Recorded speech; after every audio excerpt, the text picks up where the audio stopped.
Alright, welcome back to my YouTube channel, my live stream. This is Jacob Cast 2024. Um, Welcome back to Monday Night Raw. We're almost at Christmas. I do want to make sure this is uploading. This is on my live stream. Now, before I begin my intro, want to Alright, good. Well, this is on live, so now we can talk about Monday Night Raw. We'll talk about the news and rumors. We'll talk about the masses. I think this will be like an hour and 10 minutes or an hour and 5 minutes. My video was sponsored by JD from New York, Salamat the Sound Off, Fightful Pro Wrestling, and Denise Salcedo, and other podcasters and from the IWC. Now we will go to, it's going to be a very short review here. We'll talk about Monday Night Raw and the masses. As you guys know, Monday Night Raw had been taped. I think SmackDown can be taped as well, because they're giving people time off to spend time with their family for Christmas and the holidays. Only 4 masses were on this show. What happened on Monday Night Raw, ladies and gentlemen? I already talked about SmackDown. It was very short. SmackDown sucked on Friday. Monday Night Raw was actually no better. There was some good we can talk about. The show opened up with CM Punk and Gunther. I guess they're teasing that for a possible world champion. I don't know why. Bayley versus Roxanne Perez. Bayley beat Roxanne.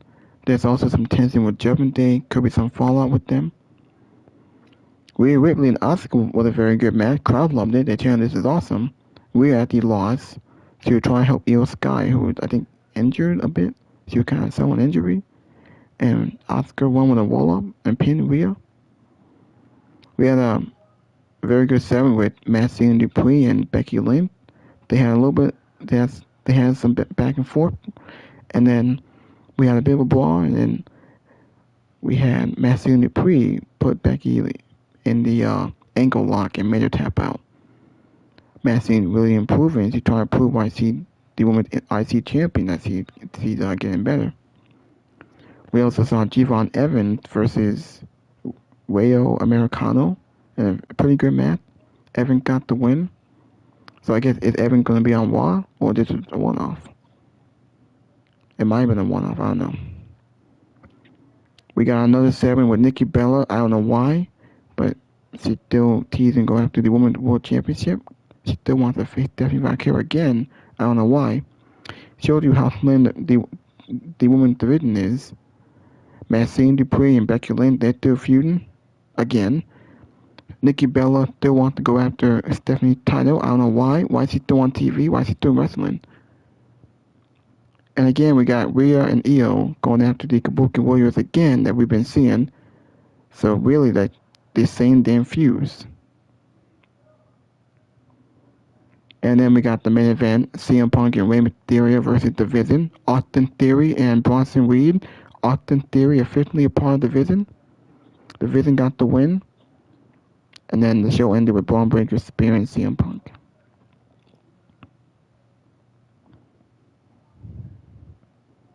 Wait, Triple H a task for telling people something.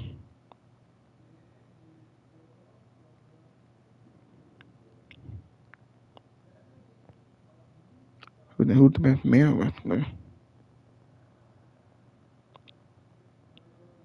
Okay,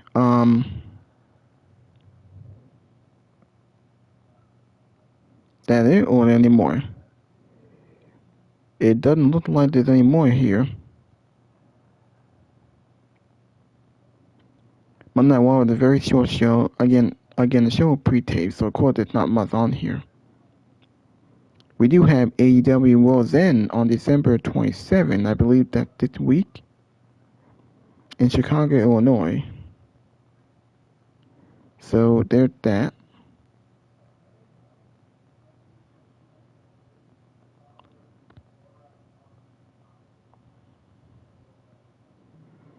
Now we got the World's End pay-per-view.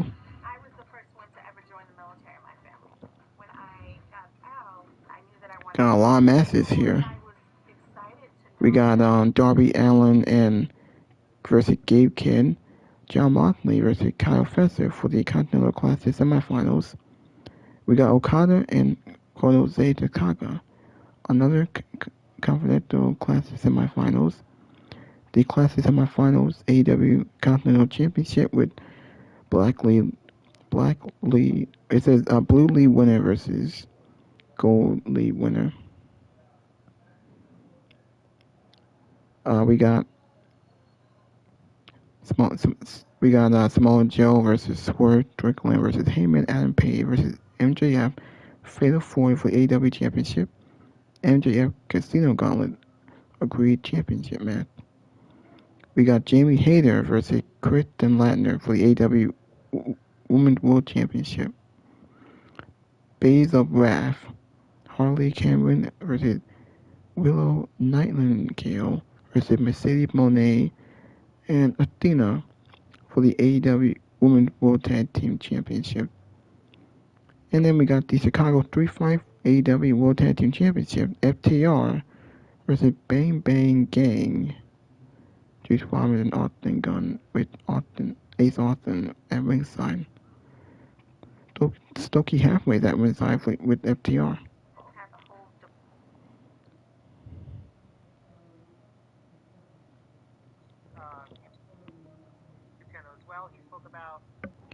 Okay, so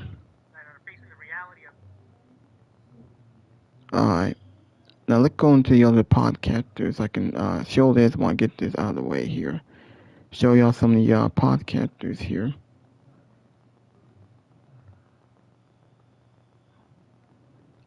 Next big thing, Austin Theory, the rise of Javon Evans. He had a very good match with Way Americano. Austin Theory 50 in the division. Yes, he's the next big thing. He's a double agent.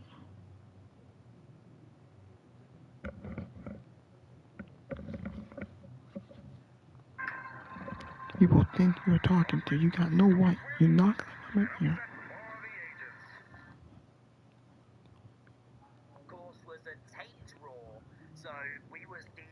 Judgment Day Fallout coming, possibility. What was weird about this Raw was the fact that it was just a video file, so it meant that we went straight through the commercials. We just went straight the way through, and we didn't have to worry about them. We didn't cut to them. So this was like an hour and a half rather than... So Theory kind of helps open up the show. So here is the Vision arriving. There was Theory, and what he said was, I wanted everyone to feel my actions before they saw my face. I've made some bad decisions. I got comfortable. I got injured. And then I saw the vision. You didn't wait for anything. You took.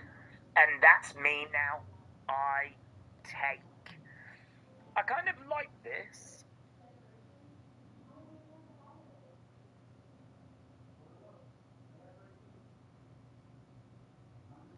And how that feels.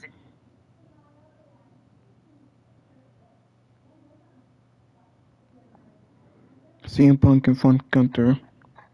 I'm going to show y'all Sean WhatsApp. Tuesday, 2 p.m. Eastern, the Holiday Humpathon is live. 2 p.m. Make sure you guys check that out. It would mean an awful lot if you guys did. But before Raw, yeah, boy, had some scoops at FightfulSelect.com. Full job with that, but I'm excited, man. The Fightful Awards are something that is just super important to me. Planning on having Denise hosting as well. Somebody says stuff the ballots for my NXT. There were NXT winners last year. There are NXT winners this year. Graps and wrestling. Merry Christmas, everyone.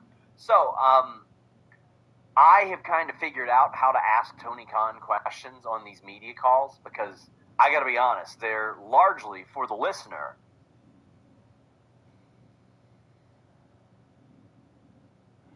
Because one doesn't exist, right? Tyler Bates' mask tonight was completely different from the one he wore on AAA. Probably the one tonight and last week's because it was too similar to Blue Demons. Hell yeah. Hell yeah. By the way, AAA Rey de Reyes date. Absolutely. Yeah, I forgot to mention about the AAA, the event that was I think it was on Saturday. I think nothing much happened besides the main event where we had Dominic and Grande Americano versus I think Rey Mysterio and I think it was Rey Mysterio and Penta. I think Rey Mysterio and Penta won, and after Dominic and Grande Americano lost, Dominic pretty much walked away from Grande Americano, and Americano actually shook Rey Mysterio's hand. So we could see a Kano turn babyface. I'm also going to be in the division for Seth. Hopefully Montez is also. Alright, let's go into Denise Salcedo.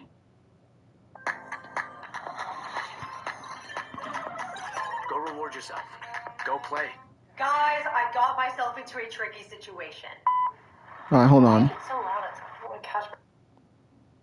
Happy holidays, everyone. It's your girl. He looked really cool. We loved the, buzz cut look that I can barely say that. Buzz cut look that he had going, right? And it was a cool little reveal. However, when Santi and I came out, we were saying, all right, it was a cool reveal, but we know that the next couple of weeks are going to be so important to really, really make him into something special on the show, because right now it's sink or swim for Austin Theory. This is one of the biggest opportunities that he's gotten in a very long time. He's gotten past opportunities, long ago, and sadly, they didn't really take him to that superstardom level that I think they might have hoped, right? So now we were kind of in a position of, hey, is Austin Theory ever going to be that guy? I think we all know that Vince McMahon clearly saw something in Austin Theory long ago, because he did work very closely with him on screen, and Austin Theory was like one of the last guys that got to work in that fashion on TV with Vince McMahon before everything went down with Vince. And that left Austin Theory in a place where we were thinking, okay, well, clearly he was a chosen guy at some point. And I remember, like, when Triple H took over, I started to think, oh my God, I don't think that this is going to work for Austin Theory anymore. He kind of got stuck in this tag team with Grayson Waller for a very long time. And we knew that, okay, now that he's, he was part of an angle that closed out War Games, which featured some of the biggest WWE stars in an awesome venue and an awesome show that they put out in for Survivor Series at Petco Park and all of that, right? So the fact that they gave Austin Theory this big giant spotlight on this storyline, you gotta make it work now, because that is it. All of this is it. Like, however this goes down, it's what's gonna determine whether or not Austin Theory's future in WWE pans out in a good way, right? So there's a lot riding on this. So the question is, today that we saw Austin Theory on his, I guess you can say, first day of school as an official member of the Vision, what does that mean? How did he look? How did he do? Well, my friends, I'm here to tell you that based off of what we saw today on Monday Night Raw, I am loving what they are doing with Austin Theory. This is exactly what they needed to do for Austin Theory. They are making him look like a badass. They're making him look like a guy who does not give a shit about anybody. They're making it look like a guy who has had enough of being on the sidelines, of not being a top guy. Clearly, this has completely changed Austin Theory in my eyes. I wasn't sure how big the change was going to look for Theory, and I feared that there wasn't going to be a good one, right? Like, I was nervous about it. I really wasn't sure what we were going to get from it, but to kick it off, like, instantly, at the top of the show, we saw him talk to Paul Heyman, where he basically tells Paul, like, I've seen you guys take the helms. I've seen you guys go out there and get what you want, and I have a vision of who I want to be and what I want to do, and I'm going to make it happen. And Paul Heyman was very, very impressed by Austin Theory, and I'm at the point, like, instantly, when Theory started talking, I was, like, very impressed, because I thought, I didn't know Austin Theory had that in him. I didn't know he had that ruthless aggression, so to speak, in him. Like, he came out there and he was aggressive. He was edgy. Do you know how hard it is to look edgy? It is very, very hard to look edgy, and I feel like they got a good start with Austin Theory, especially because for such a long time, like, we saw him, like, as a lowered card guy. So he really, he and WWE have to, like, really sell us on, okay, you gotta stop thinking about Austin Theory the way you were seeing him in the last, year or so. You gotta see him in a different light. And I think they did just that here today, because I truly felt like I was seeing a version of Austin Theory that I had never seen before. And that to me was honestly the most impressive part of Monday Night Raw. And it made me excited to see where this is going to go, how he's going to do. And hey, you never know what is going to happen down the line. Can he, be a guy? I know he's not going to, I know this is outrageous, but can he eventually be at the level of Braun Breaker? Can he eventually, be seen in the same light that Braun Breaker is being seen at? I don't know, of course, but you never know. We have seen crazy things happen in WWE. You never know when that guy, with the right storyline and the right persona, you never know what is going to take off for somebody. And so for that reason, I'm really digging how they presented Austin Theory, and they need to keep doing that. They can't make him look like a dweeb. They can't make him look uncool at any point. Like, they gotta keep him strong. So shout out to how they executed here today. And throughout the show, by the way, we got a lot of segments with the Vision where Braun Breaker and Bronson Reed weren't really that keen nor trusting of Austin Theory, and we kind of saw that play out. However, Paul Heyman is totally seeing things differently, and that's where we're at. He ended up, by the way, teaming up with Bronson Reed at the end of the night, and he ended up hitting the stomp and defeating Rey Mysterio, and he pinned Rey Mysterio in the tag team match. He went at it with CM Punk. He looked good in the ring. I liked the presentation. I really, really am feeling hopeful about what they're doing with Austin Theory. So, yay! We gotta win, guys. We gotta win. I'm excited for him because, like I said, sink or swim. Also, Braun Breaker, he cut an awesome promo on CM Punk today. It was a vignette-style promo, but regardless, though, it was really cool because he just basically, like, addressed some of the things that CM Punk had to say. But my favorite line that he said was that CM Punk has said in the past that he's only there to make money and not make friends. And Braun Breaker used that line against him, basically saying, like, once I'm done beating you and once I'm through with you, you're not even going to be worth $1 to anybody. He called CM Punk selfish. He said that CM Punk don't even care about his wife. And I'm thinking, all right, Braun, hold your horses, big dog. Clearly you're going out on a limb here, but Braun Breaker clearly has a great time mentioning AJ Lee, CM Punk's wife, whenever he can. You can tell that he gets a pop out of it himself, but that's what we saw today with the Vision. I really liked what we saw today with the Vision. I thought they knocked it out of the park, and I was even thinking to myself, damn, I kind of wish this would have happened on a non-taped Raw where people are basically, traveling for the holidays or maybe not watching as much wrestling as you normally would, right? Because it's the holidays. But I'm excited about what they're doing. So let's see what you guys are saying. All right, we got Mitaru, by the way, who kicks us off with our first super chat of the future. He's going to go off and be big and successful. And that obviously insinuates that, hey, Adam Pearce is clearly interested about having him on the Raw brand.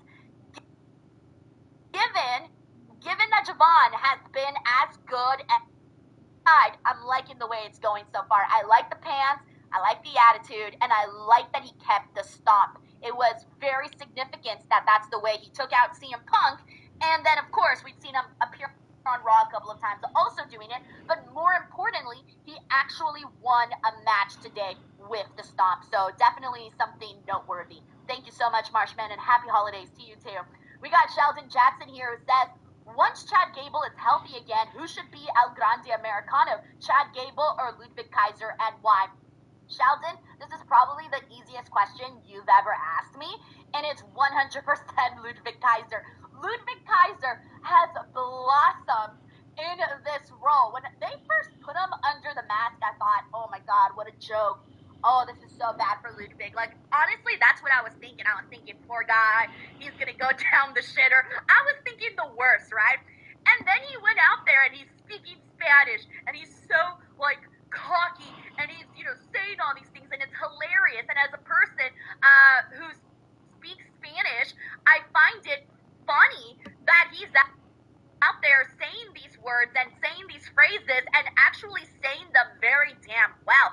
I would hate it if Chad Gable came back and was El Grande Americano, because I wasn't a fan of Chad Gable as El Grande Americano. I wasn't a fan, and I'm a fan of Chad Gable, but I wasn't a fan of his under the gimmick. When Chad Gable was under it, I hated it. I was like, this is terrible, man. This is some hokey shit.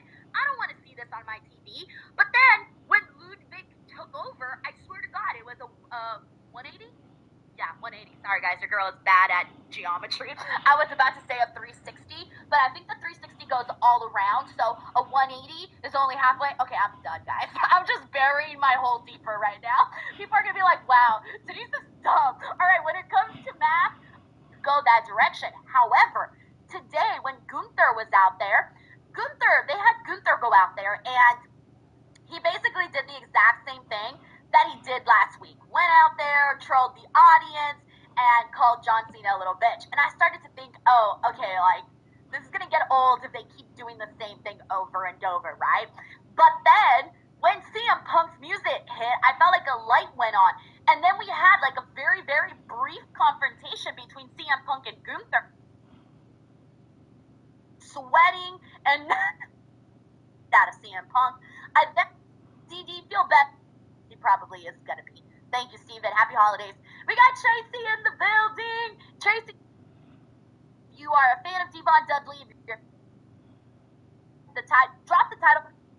And oh my brother, back like probably the late social calling everybody.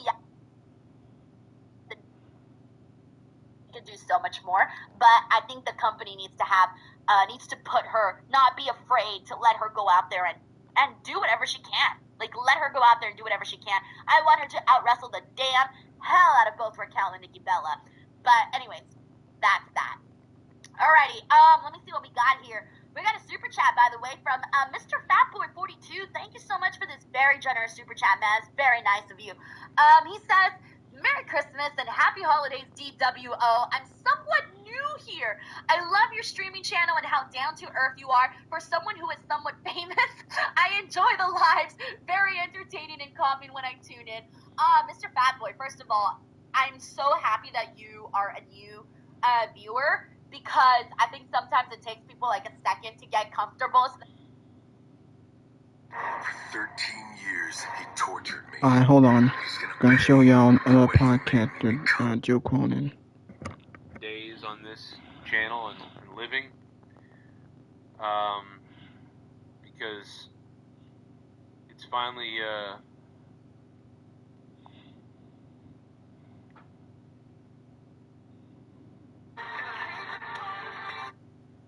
So, it's a beautiful thing, I must say. Of course, it's not so beautiful when you think of what's coming, not this Friday, but next Friday.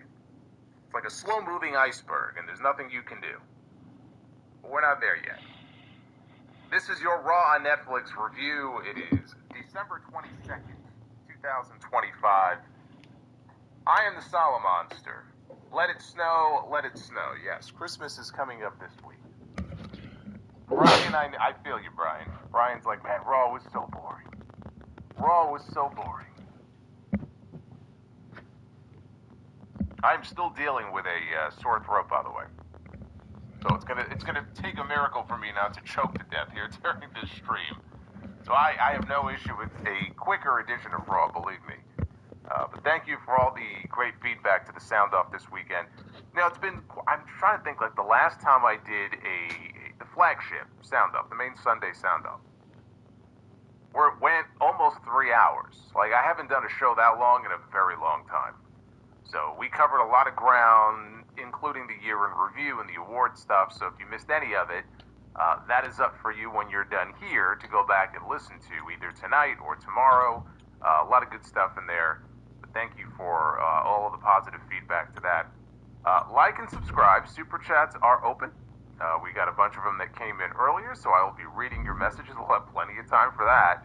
I don't know that we're going to be hitting the goal for Be the Booker tonight. It just might be one of those nights, but we'll see. We'll see. Again, 400 likes is the minimum, and we'll see if we get there. There's a brand new super chat that I posted as well. It's a new $35 one. It's in the description down below, just FYI. So with all that housekeeping out of the way, let us get into this show here. Thank you, Alvin. Alvin says he liked my video ranking John Cena's best matches. Yeah, that went up last week. Those are what I believe to be the 15 best matches of John Cena's career. So, it's been a while since I did countdowns, and so you got one last week, and you're going to get one next week, because I'm doing my top 10 or 15 matches of 2025. That'll be on the Sound Off next Sunday. So you're getting like Countdown Mania here at the end of the year. The show was taped on Friday. The show that aired tonight here on Netflix. It was taped on Friday. So the announcers were Michael Cole and Corey Graves. There was no Joe Tessitore and there was no Wade Barrett. In the back, as the Vision entered, Paul Heyman told the Bronze, "You guys go ahead." Because he saw that standing off to the side was Austin Theory, who we saw at the very end of the show last week. Heyman asked him, "What the hell are you doing?" Theory said that he wore the mask because he wanted everyone to feel his actions before they saw his face. He said he's made some mistakes in the past. He got comfortable before he got injured. He appreciated that the Vision did not just wait around. They go and they take. They take what they want. Theory said that was him now. He knew the Vision had a tag team match later on tonight, and so he wanted to take that opportunity to help out. And Heyman, he was skeptical, but he was intrigued as he walked off. And then it was off to the opening match, which saw Rhea Ripley against Asuka. This was a WrestleMania 37 rematch. How many of you remember that? That was the first Mania coming out of COVID. In the back, though, before the match, Rhea was talking to Io Sky, and she asked Io to stay in the back. "You stay back here." You're not 100%. She was concerned because Io was nursing her back. You remember last week she took the bullet for Rhea. Remember when she just laid on top of her and she took an insane elbow right to the spine? So she told Io stay in the back. Late in this match, Rhea was motioning for a razor's edge, and Asuka rolled out. She got a 2 count. Asuka got caught by Rhea, though, and they were jostling around on the apron until Asuka hit a German suplex on the apron. She went up top, and she ended up jumping right into a Rhea super kick, right to the face. So Rhea kneed her out of the ring and then hit a cannonball off the apron. Rhea goes up top, and Kairi Sane, who is out there in Asuka's corner, of course they are the women's tag team champions, she goes up top, or up on the apron rather, and she crotches Rhea, who was on top. She trips her up off the ropes. So that brings out Io Sky. She can't help herself, even though Rhea said, "Stay in the back." She comes limping out. She's holding her back as she makes her way down to the ring. So Io takes out Kairi. But then Kairi comes back and takes out Io's leg as Io was standing on the apron. And so when Io gets tripped, or, on the apron, she lands on her back. Right? See, this is why Rhea told her, "Stay in the back. Do not come out here. You're a liability. You're hurt. You're not 100%. Neither am I. But see, I'm working anyway. I'm doing this stream." People don't listen. This is the message here. People don't look after their health enough. They're too concerned about what everybody else thinks or what's going on with everybody else. They gotta look out for themselves a little bit more. They gotta take care of themselves. I gotta take my own advice. Rhea goes over to check on Kairi to see how she is, and this distraction allows Asuka to sneak up behind her and roll her up for the win. So Asuka picks up the win here over Rhea Ripley. solid stuff from these two here before the nonsense here at the finish. I mean, look, it's about time the champions actually won a fucking match. They won those tag team titles over a month ago. I don't think they've won a single match since, either as a team or individually, until tonight. I know Kyrie's taken a whole bunch of losses. And actually, the champions, they got beat straight up, I think, by Lash Legend and Nia Jax on Friday. So this was an overdue win here for the women's tag team champions. As far as Rhea and Io, somebody in the chat asked, is this the start of some kind of split between them? No, I don't think so. I don't believe that to be the case. Backstage, the Bronze were skeptical about Austin Theory being a part of this thing. Paul Heyman said that he had a vision for Theory. So tonight it would be Theory and Bronson Reed taking on Rey Mysterio and CM Punk. And either Austin Theory carries out their vision, or the two of them make sure they carry Theory's ass out of WWE. Becky Lynch was back. She's been boycotting this show. There are weeks where I wish I could boycott this show. But Becky comes out. She's been boycotting this show ever since she, in her mind, got screwed out of the Intercontinental Championship by Maxine Dupree. She said Maxine is not the legitimate champion. She is the real Intercontinental Champion. She knows the fans are upset about all of this corruption. And if Hetty Pierce won't do anything about it, she knows some very powerful people who will. Hey, Alvin, thank you for the super chat, brother. I appreciate that. She went to her good friends at Netflix. She says the big wigs, the biggest of wigs. And they told her, you need to go to miserable Michigan. That's where they were tonight. So, of course, the crowd booed, and she said, they told me I need to go to Grand Rapids, which, by the way, I haven't seen a single rapid. Very misleading name. You have to go there and take matters into your own hands, and that's what she's going to do. So Maxine's music interrupted, and she had a microphone, and she made her way out to the ring. And she says, I will admit, Sports Illustrated was right. Becky is the greatest of all time. And she is but just a rookie, she says. But let's not forget that this rookie beat the greatest of our rookie. I mean, by the way, she's been on television for like 2 or 3 years now. At what point do you stop being a rookie? I mean, she makes it sound like she just debuted, 6 months ago. And Austin Theory comes out. Yeah, Maze, it's called a job, brother. Why don't you just stop doing your job and see how that goes for you, okay? Why do people ask stupid questions? Austin Theory gets involved. Don't make stupid comments. So anyway, she says, look, the rookie beat the greatest of all time, she says. But she says, I didn't just beat you, I beat you 3 times. She knows Becky wants a shot at her title again, and she can have it any time, any place, but she will stop at nothing to beat her again. And then she started screaming. She was getting all fired up here, was Maxine. And she said that she is not only their Intercontinental Champion, but she also is Becky's champion. And she just wants to hear Becky admit that. She said in that moment when she beat her, Becky didn't look like the greatest of all time. She looked like someone whose best days are behind her. And see, that was the trigger comment there. That got under Becky's skin. So Becky sucker punched her to the mat. She started pounding away on her. She posed with her title. And then she started to beat on her again until Maxine picked the ankle. And she got an ankle lock applied. And eventually Becky had no choice. She was struggling. She was fighting and fighting and fighting. And eventually she had no choice. She wasn't anywhere near the ropes. And she tapped out. So look, this was a rare in-ring, I was going to say rare in-ring live promo. I mean, it was live when she cut it in front of a live audience. Obviously the show wasn't live. But it's rare that we see Maxine in the ring with a microphone in her hand, right? She hasn't had too many opportunities like that. I thought she did well here. This is not a situation that she is used to, but it's the sort of thing where if they're going to build her up, if she's going to be a champion, this is the sort of thing that she should be doing more of. And so I thought she actually did pretty well. And she showed some good fire, and she showed some good confidence on the microphone here. So this is how you learn. This is how you build someone up, right, to a level where they have not been before. And by working with Becky, I think, again, it certainly has benefited Maxine. Long term, what her ceiling is, I don't know. I don't know. I cannot sit here and tell you that Maxine's going to be world champion one day.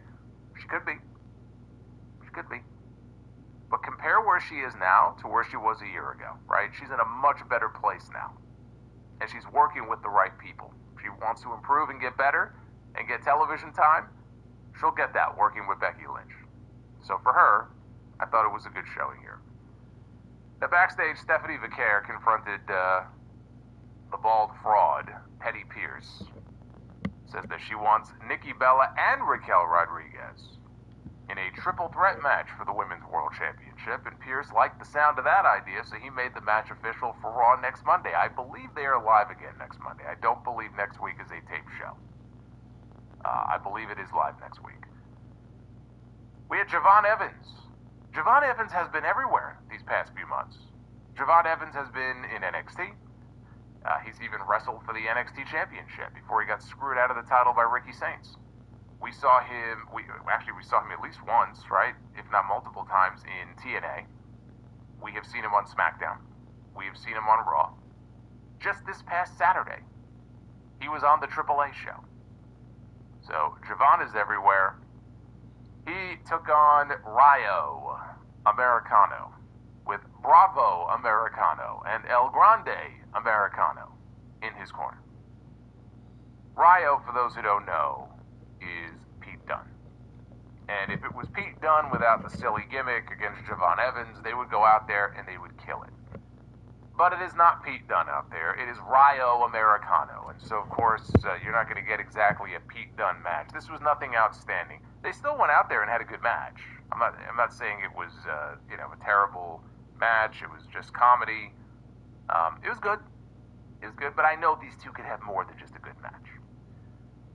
Javon has an energy to him that it just makes him very likable. It makes him fun to watch. It makes him very likable. I think that will be a good thing for him. It's a good character trait to have. It will help carry him far once he does make his way up to the main roster. Things were going well enough for him that El Grande Kaiser got spooked, so he jumped up on the apron to distract the referee. So then Javon goes over to the ropes on the other side. He grabs Rayo. And he's attempting some kind of move where he's like, he jumps on the top rope with his legs, but Bravo is there. So now Bravo and Rayo, they have him and they crotch him on the top rope. So, moving forward after this, they show that Rayo puts him down with a Michinoku driver, but he kicks out. So coming out of that, Evans tried a springboard move. He had his back turned as he was springing off the ropes, and he got blasted right in the back of the head with a forearm shot on the way down. Rayo then went up top for a moonsault, but he landed on his feet, and he rolled through, but as soon as he got up, he ate an OG cutter because Javon is very quick, so he was already on the ropes, springing off, and he caught him with the cutter on the way down, and he got the win. And after the match, Grande and Bravo, or Rayo, I don't fucking know, they tried to go after him, and he evaded them, he escaped them, and he escaped out to the floor, and that was that. Now, Michael Cole made an interesting comment here. He referred to Javon as a free agent, and he was asking the question, which brand is he going to end up on? So, I guess apparently his NXT contract expired, and so now he's a free agent, which means that he's being called up to the main roster because, unless Shawn Michaels is going to do what Steve Cohen apparently with the Mets is not willing to do with certain people, and he's willing to bust open the checkbook to re-sign Javon to an NXT contract to keep him down there for a little while longer, which I suppose he could. The indication here is that he is going to be a Raw star or a SmackDown star going into the new year, which I don't have an issue with. Now, I have said that if it were me, I would build him up for the NXT Championship. I'm not saying he needs a year with it. He doesn't have to have an Oba Femi run. But I just feel like he should win the NXT Championship. I think after what happened where Ricky Saints cost him the title against Oba, you could build to that. whether it's stand and deliver, if you want to do it a little bit earlier than stand and deliver. Maybe you put the title on him and just give him a little more time in NXT and let him make appearances here and there on the main roster. But you know what? If they want to call him up to the main roster now, I don't have an issue with it. He would be a fun, young addition to that roster, whether it's Mondays or Fridays. I don't even really have a preference one way or the other, right? SmackDown has certain needs, especially on the women's side, but honestly, Raw could use him, SmackDown could use him, it doesn't matter. Javon, I think, would be a welcome addition on any of these shows. Now, they aired a pre-tape video promo from Braun Breaker, plugging his World Heavyweight Championship match, which is coming up with CM Punk on the January 5th episode of Raw. He, at the very end of this, he mocked Punk, saying, I'm only here to make money. Actually, the quote was, I'm not here to make friends, I'm here to make money. He says, well, he hopes Punk has saved all of his money and cashed all of his checks, because after the match is over and he's the new champion, Punk won't be worth $1 to anyone. This was not as good as the in-ring promos we've gotten from Breaker in recent weeks, but we're kind of at a point now where we got a couple weeks left. There's not a whole lot left. Not a whole lot left. I can't even speak. There's not a whole lot left to do here. Usually they don't do contract signings, do they? For like a television title match. They do those for the PLE title matches. So, I mean, you could do a contract signing, I guess, next week, but what else is left to do other than do the match? So we'll get these types of video promos between now and January 5th. Now, they were showing Michael Cole and Corey Graves on camera. Or Cole, anyway, was speaking at ringside when they were interrupted by Nikki Bella. She did not get an entrance. They did not play her music. She just sort of appeared out of the crowd, and she had a microphone in her hand, and she stood on top of the announce desk, and she said that she is a legend. She is a Hall of Famer. I was taking notes on what he was saying as they had him doing previously. He stood on top of the announce desk, and this is all stuff he did last week on the show. So eventually he hops down, he gets back in the ring. He says the fans really shouldn't be mad at him. They should be mad at the guy who tapped out like a little bitch.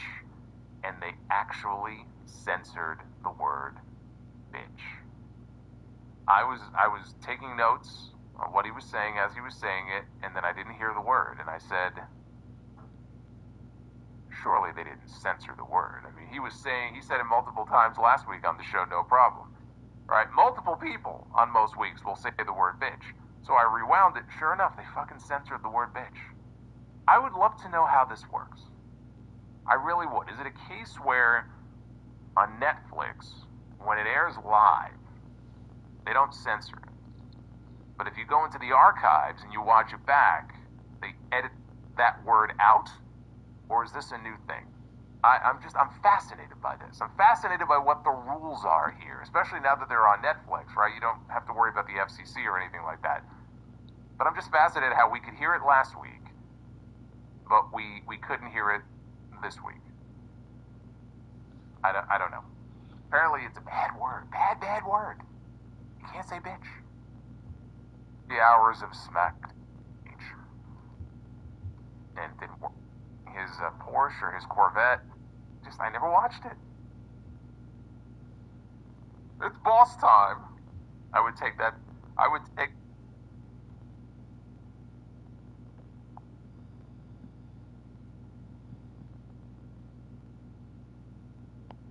Hey Bailey, it's boss time.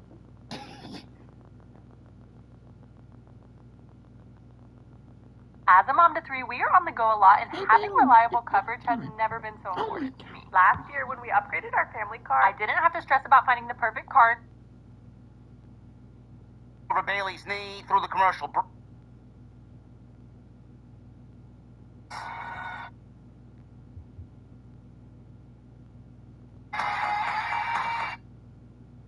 He leaves no room for anything to be discussed. It's either you got a great fucking show and you're talking about stories and where things are going and what's happening, or you have absolutely nothing that's going on but you get a decent match here or there, and there's nothing to talk about. It's amazing how people still wish Vince McMahon was back in charge, which is fucking unbelievable to me. But it's amazing how polar opposites Triple H and Vince McMahon are. Some similarities, but I mean, bro, give me something. Give me something. There really is nothing to talk about. I'm taking time away from myself, personal relaxation time. I could literally be doing anything else. And I gotta come on here in front of a fucking audience that's 75% less than what we usually get on a regular Monday night. To talk about what? Austin Theory. As if anybody gives a shit about Austin Theory. WWE is very much in, you know what, let's just pack it up. It's Christmas time. We'll see everybody back in the new year. They couldn't even be bothered to give you anything, man. As soon as they set the show up, they were already ready to leave. Monday night was obviously taped tonight. And when I turned on Netflix at 8 o'clock, I was expecting to see it right on the homepage, which I did. I saw Monday Night Raw right on there on the homepage. The first thing I saw, obviously, was the NFL game that's going to be airing this holiday season. I think there's a game on Christmas. I don't know who it's with. I don't really give a shit. But I saw Monday Night Raw. Scroll down a little bit. I saw Monday Night Raw there. And I click it. And it takes me to a show, but it wasn't this week's show. So I'm watching, and all of a sudden I hear Gunther's theme. And I say to myself, this doesn't feel like this week's show. Why would they start the show off with Gunther again for a second week in a row? So I clearly clicked on last week's show, so I had to go back to the Netflix home screen, and to find Monday Night Raw, you have to actually go to where the Raw is in the episodes section. So they had last week's show plastered all over the homepage, but you physically had to go into the episodes section to go find this week's show and scroll up from the 15th to the 22nd. It was a tape show. They can't be bothered to put the tape show on the homepage. So I clicked the show tonight. It starts playing, and I notice that it's only 1 hour and 40 minutes. And I'm like, okay. Either they didn't give us a full Raw, or they omitted the commercials here. Now, supposedly this show aired. It went up on Netflix earlier than normal because it's a taped show, and they already had it in the can since last Friday. They did what they needed to do. They pumped in their fake crowd noise, and they edited it the way they wanted to, and then they gave it off to the Netflix suits and ties, and then boom, on the platform. An hour and 40 minutes. I had the stream set up for 11 p.m. I wasn't waiting until 11 p.m. to talk about this fucking snooze fest tonight, so here we are at 10 o'clock. I was very confused. As was a lot of you guys. What we got tonight, honestly, was a very sluggish and snooze fest of a Monday Night Raw. When I tell you that I had people claiming to me, well, I only watched the Austin Theory segment. I didn't really care about anything else. I don't blame you. There wasn't really anything that happened on this show that you really need to sit there and dissect. Rhea Ripley and Asuka was a very good television match. Outside that, outside the open and the close, I mean, there wasn't anything in the middle of this show that would even be a topic of discussion. I want a Caniac combo with extra cane sauce, no slaw, 2 extra toasts, and a hash and tea half lemon. Now that's an order. We do everything in the criminal book. Welcome to Well, just saying there's no evidence that he's going to intimidate the public. Play Black Ops 7. I went to go play Ark Raiders. I went to go watch Monday Night Football. I went to go do literally anything else. Sleep. It sucks when you have to watch a show, and the vibe around said show is exactly the vibe around this type of show tonight. Well, they dropped it for a reason. Which, I'm grateful that you guys are here because, quite honestly, if you didn't watch the show, all you really need to do is tune into me and I'll have you guys caught up in an hour and a half. I would rather you watch me or, anybody else that's live here and just kind of hang out, talking about pro wrestling.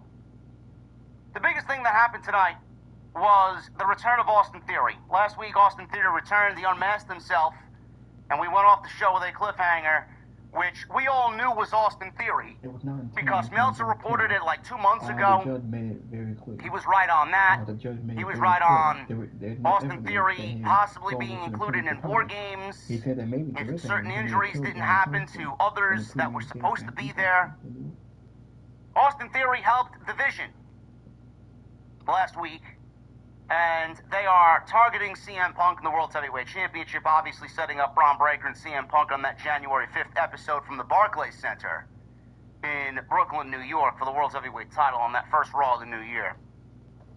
He unmasked himself, CM Punk gets speared, and we go off the show with a cliffhanger. The one question on everybody's mind is, what's going to be different between this Austin Theory and the last time we saw Austin Theory? Because whether you like him or not,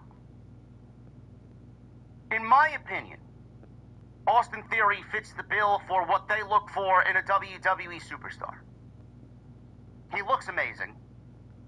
He is very adequate in the ring. He is unbelievable when the bell rings. So, he gets the job done in the ring. That's never been a problem of his. And this is a guy that I've been watching from attending certain Evolve shows in and around Queens when they came to the city. And watching his work through NXT, and then watching his work, obviously, when he got called up to the main roster. He is more than adequate in the ring. It's not a problem. His mic skills aren't even that bad. It's all about how you present him and how the crowd is going to resonate The judge made it very with clear. him. There is no evidence that he's going to intimidate the I public. don't So know we dropped those two if charges. the crowd is Those things eventually don't- going to get on board with what Austin That Theory was is never selling. publicized by anyone. That was done by you guys. It was The done more by you authorities. treat As you someone found the like whole a backpack loser, and you guys told everyone. and the more you treat And- someone like an and you just afterthought, have to told everyone about the manifesto. people are going to look at wasn't that it wasn't and then publicized by piece the anything. It puzzle was together publicized on their own after you found and out make a about the determination on said talent, whether they want to see more of them or whether they want to see none of them. You cannot give the audience an inch into not caring about a talent, because the company knows who they want, who they don't want. The judge made it very clear. There's no They evidence. clearly didn't want Austin Theory anywhere near what his potential was before he went out with injury. They had him teaming with Grayson Waller in a fucking dead-end tag team. How do you want me to interpret that for 7, 8, 9 months? I look at that and I look at this generation's version of the fucking B team with Bo Dallas and Curtis Axel. It's exactly what they were. They could have been a great tag team if you actually put some fucking effort into booking them, but they didn't do anything. In a tag team division that could have absolutely used fucking heels, and another set of tag teams, they opted not to do anything with them and prolong a fucking breakup that lasted 7 months. Grayson Waller's now the New Day, and Austin Theory's been off television for an undisclosed injury. It's all about the presentation.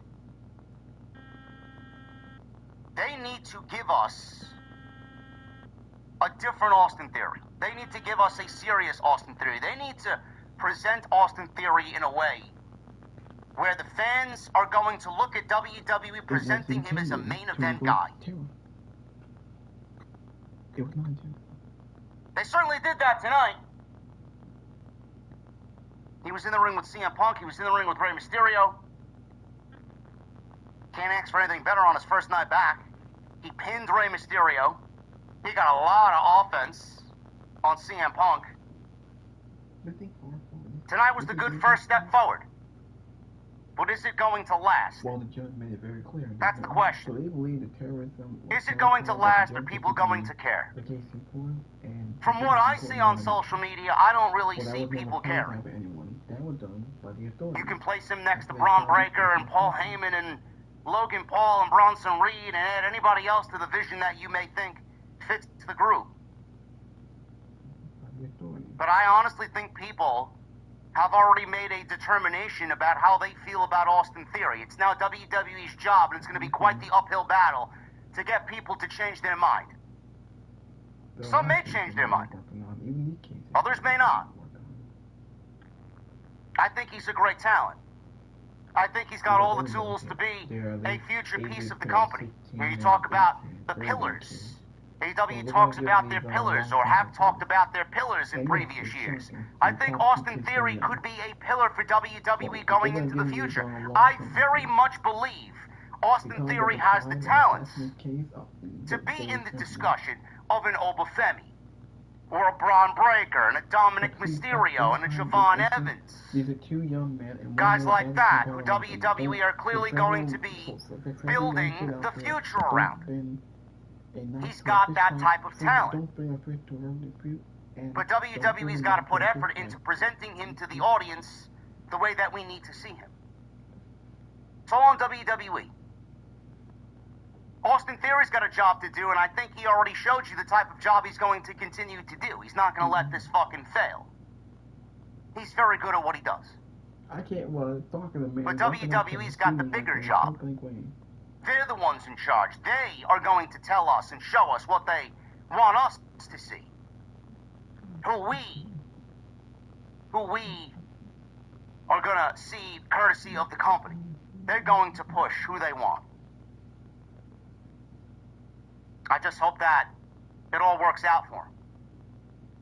Because if it doesn't, this is the last chance for Austin Theory in WWE. And that's sad to say. Now, normally we don't really get an explanation. It was intended to. Sometimes we just get the runaround, or they withhold information and want to give it when they feel like it's ready to give it. Austin Theory did give an explanation as to why he has been attacking those that the Vision has been feuding with. He said to Paul Heyman, he wanted to show Heyman and the rest of the guys in the Vision his actions before he showed the world who he was. Meaning he wanted to make sure everybody knew that he was doing good for them. He didn't want to just reveal himself. He wanted to prove a point first and then reveal himself. I guess that would leave no room for Paul Heyman to say no. Because if you do good for Paul Heyman and you scratch Paul Heyman's back, it's going to be very difficult for Paul Heyman to walk away from you. And Paul Heyman and Austin Theory do have a history. When Paul Heyman was the executive director of Monday Night Raw during the pandemic era, Austin Theory was one of his top guys. He wanted a core select group of guys to start building the show around, like the SmackDown 6 from years and years ago. If you guys remember that. Paul Heyman had his group of guys he wanted to build a show around. Paul Heyman wanted a new Monday Night Raw 6. Andrade was a part of that. Buddy Murphy was a part of that. The Street Profits were a part of that. Austin Theory was a part of that. So, the history between Paul Heyman and Austin Theory goes back a few years. He very much is a Paul Heyman guy. But he wanted to prove a point first before he unmasked himself to the world and to the Vision. He said he looked at the Vision and said, you guys take. I like that. I respect that. Now I'm going to show you that I'm going to take. I've made mistakes along the way, but I've learned, and I'm going to take and show you that I belong. He also had draws. And again, you may not like Austin Theory. You may think he fits like a glove in the Vision. I'm in the camp where I think he fits like a glove in the Vision. I mean, he's not even 30 years old. What is he, 27, 28 years old? He's a baby. Yes, he had marijuana. He's got a long way to go. The talent is there. If you're going to build the Vision, of WWE into the future, Austin Theory is definitely in that discussion, or at least should be a topic of discussion there. So I actually quite like what he said tonight. He took it upon himself to take. You want something, you go and take it. You want something, you go and get it. Why do you have to wait and wait and wait? The more you wait, the less it's gonna happen. I should follow my own fucking words. I should practice what I preach. There's things that I want that I just am hesitant to go out there and ask for, because I hate asking for help. I'm not the type of person to ask for help. I'm just the type of guy that wants to do his own thing. But I do like the narrative of Austin Theory taking a spot in the vision because he believes he's got what it takes to be there. And Paul Heyman basically didn't tell him no. He didn't tell him yes. But by the middle of the show, we were learning that he was in the main event, teaming with Bronson Reed against CM Punk and Rey Mysterio in a tag team match. Which, yes, it is the same main event that we've gotten for 9 months now. It's basically a collection of baby faces. The names and the places change from time to time. But it's always the same kind of main event. CM Punk's been battling the Vision ever since fucking WrestleMania season. Last year.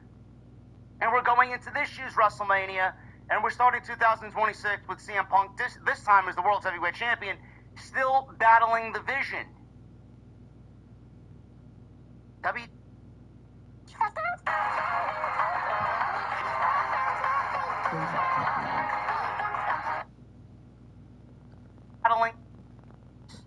straight. If you are not tired of it yet, when are you going to start getting tired? Because I am. And I don't want to tell you it was a bad match, because it wasn't a bad match. This wasn't a bad show. It was a boring show. Everything that you get is literally the same shit week in and week out. Exactly. There's nothing new. There's nothing that advances anything in a substantial, meaningful, topical discussion type way. What would you like me to do? What would you like me to sit here and tell you? I can only tell you what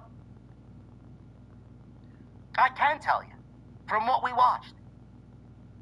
Sometimes it's difficult to pull fucking dialogue and content out for these fucking post shows. Yet there'll be some people who are like, oh, it's the Christmas season, what are you complaining about? There's always somebody complaining. Literally everything I say, there's someone complaining about fucking a piece of something in a 2-hour stream that I said. Something. I don't give a shit about the holiday season. I don't. That's no excuse for you to stop writing television in a meaningful way. I get it. WWE's about the moments. I get it. WWE wants a moment when they want a moment and they want the right place and the right setting and the right atmosphere and the right this and that. I get it. But bro, you got people spending their Monday night watching this shit. You got people coming out to Grand Rapids, Michigan on a Friday night who willingly paid their money. This was their Christmas gift. I'm assuming that some of the children in attendance were gifted an early Christmas gift from Santa Claus, and this was their gift to go to WWE when they came to town on Friday night last week in Grand Rapids, Michigan. And that's the show that you get. An hour and 40 minutes of uneventful, uninspired slop. If that's something that you want to go out there and claim was a good show, by all means, you can have your fucking opinions. I don't really give a shit. But my opinion is that this show was boring. And that the holiday season should not stop people from writing substantial topical discussion television. I mean, I don't really sit here and praise AEW, but the television that they're putting on, no matter how boring the Continental Classic has been, at least the shows have some sort of fucking meaning. There are things happening on the show that have a direct impact on where they're going into the pay-per-view. Every Dynamite and even every Collision that you see houses Continental Classic matches. And sure, the company has largely been a fucking fail this year. And there's nothing substantial that comes off that show on many occasions. But at least Tony Khan had a beginning. Tony Khan has weeks of build, weeks of tournament, and he's got an end result that he has in mind. WWE has none of that. They got January 5th coming up, but they're not building it as if it's like a PLE or something major. It's the same thing every... Have a good night. He's live right in the corner, told Breaker and Reed, I got this. He walked over and confronted Austin Theory. Heyman asked, what the hell are you doing? Theory said he wanted to tell Heyman why he was wearing the mask. He said he wanted everybody to see the impact of his actions before they knew who he was. He says he's made some bad decisions and got comfortable and got injured. He said he saw the vision and they didn't wait for anybody. They just took. He said now he's going to take. He says he wants to take the opportunity to help the vision out tonight. Heyman nodded. Heyman smiled and said, interesting. Very, very interesting. He didn't say no. Austin Theory is looking a little Danny Garcia-esque with the shaved hair. If something you want to go out there and emulate, it should not be Danny Garcia. Like I said, I liked the idea, I liked the narrative of Austin Theory doing and then trying to impress Paul Heyman.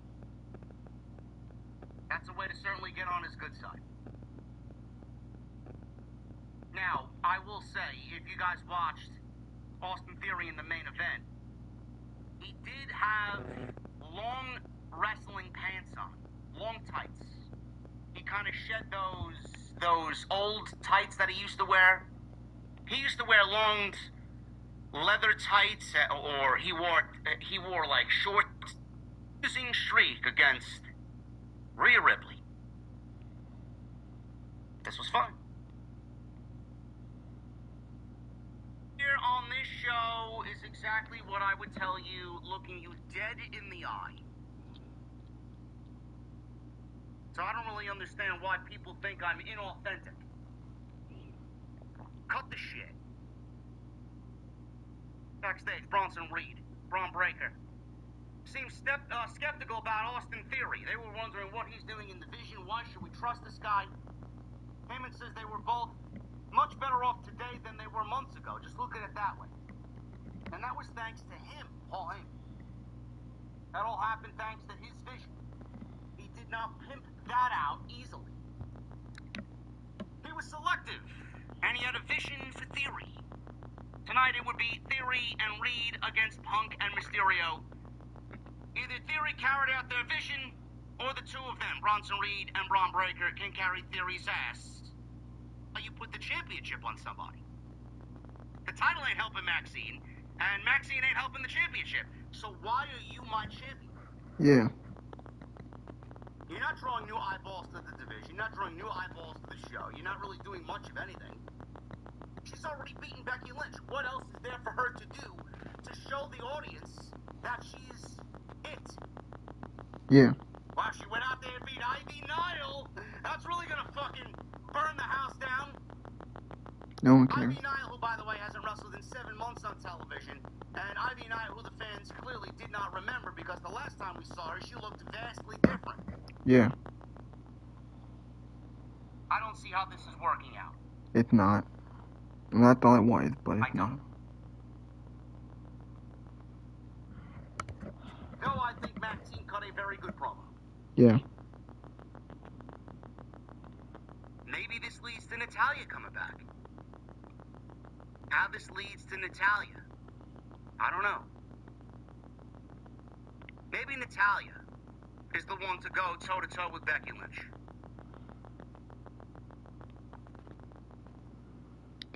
Another goddamn commercial. Hate these damn commercials. Things move fast in the modern workforce. To go. She's really going to be bringing us the Natty that we want to see on television. The Natty that is the real Natty. He said either way, on January 5th, the result will be the same. CM Punk. Theory says he's not a kid, first of all, and he's going to start the match, and you're going to follow my lead. Bronson Reed was actually pretty impressed with the fact that he owned up and said, I'm leading the match. Exactly what the Vision needs.